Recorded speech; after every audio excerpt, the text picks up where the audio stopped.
Hey everyone, welcome back to the channel. Today, the camera opens with a soft growl of an engine in the distance. And then, breaking through the frame, comes the 2026 Plymouth Roadrunner in a deep, metallic copper orange.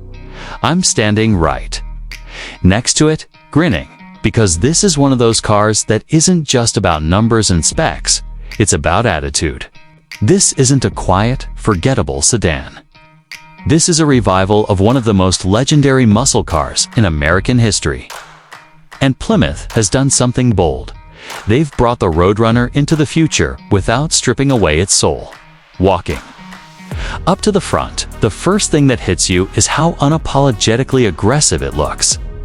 The front fascia is wide, with a low-slung grille that calls back to the original late 60s Roadrunner, but modernized with razor-sharp LED headlights that sweep backward almost like a bird of prey's eyes. The iconic beep-beep horn badge is proudly placed dead center, a cheeky nod to its heritage, but the rest of the styling is pure modern muscle.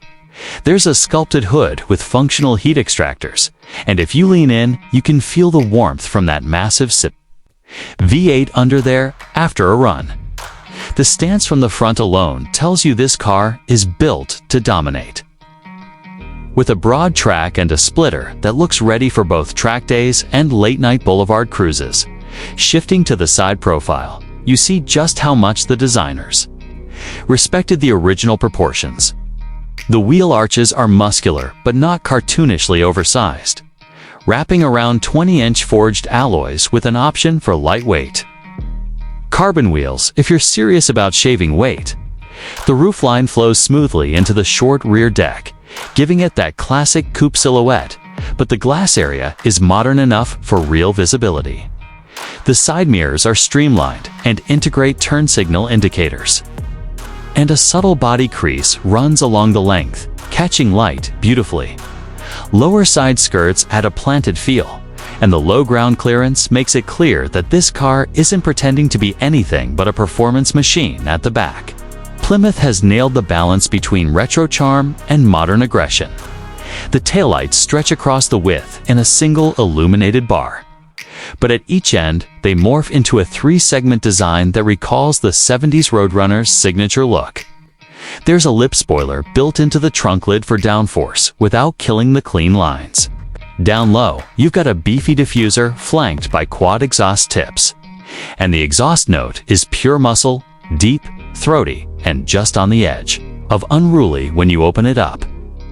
The rear badging is minimal, letting the stance and presence do all the talking. Opening the door, interior is a blend of driver-focused functionality and subtle luxury. You're greeted with heavily bolstered sports seats wrapped in a mix of leather and Alcantara, with contrast stitching that matches the exterior color. The seating position is low, just as it should be, and the flat-bottom steering wheel feels thick in your hands with paddle shifters mounted behind it. Ahead of you is a fully digital 12-inch driver display that can be configured for classic analog-style gauges if you want that old-school vibe, or a full performance data readout when you're feeling competitive. The center console houses an infotainment system that's slick and responsive, with Apple CarPlay, Android Auto, and a performance telemetry suite for track junkies. The gear selector is a short, satisfying lever instead of some soulless electronic dial. Even the rear seats are surprisingly usable for a coupe, though you can tell they're more for friends on short rides than cross-country comfort. Plymouth has managed to keep the cabin feeling special without going overboard. This is a muscle car first, luxury car second. Now, let's talk performance, because this is where the 2026 Roadrunner truly earns its name. Under the hood sits a 6.4-liter naturally aspirated Hemi V8, pushing out 510 horsepower and 475 pounds-t of torque, with an available supercharged variant pumping those numbers into the 700-plus range. You can get it with a 6-speed manual, bless them, or an 8-speed automatic with lightning-fast shifts. Rear-wheel drive is standard, but Plymouth is offering an advanced all-wheel drive system for those who want year-round. usability without sacrificing fun.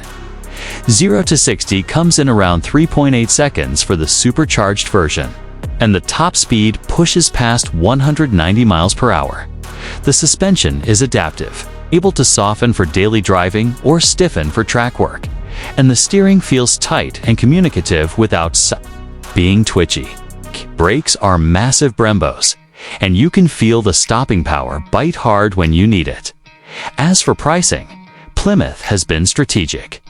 The base V8 starts just under $50,000, which is aggressive considering the performance and heritage baked into this thing. Step up to the supercharged model and you're looking at the low $70,000 range, with fully loaded limited editions reaching into the $90,000. Compared to European sports coupes with similar numbers, this is a bargain. And unlike those cars, the Roadrunner carries a personality that's impossible to copy. If I had to give some suggestions, would be for Plymouth to consider offering a lighter, track-focused variant from the factory, maybe a Roadrunner Superbird package, with reduced weight, more aero, and an even sharper suspension. Also, while the infotainment is great, I'd love to see a little more physical switchgear for climate and drive modes, because tactile buttons just feel right in a car like this as I step back and let the engine idle in the background. The 2026 Plymouth Roadrunner feels like a rare achievement in the modern auto world. A revival that doesn't just cash in on nostalgia, but actually moves the legend forward.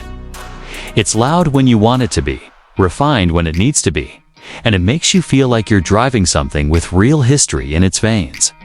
Whether you're a collector, a weekend warrior, or just someone who wants to smile every time you press the start button, this car delivers.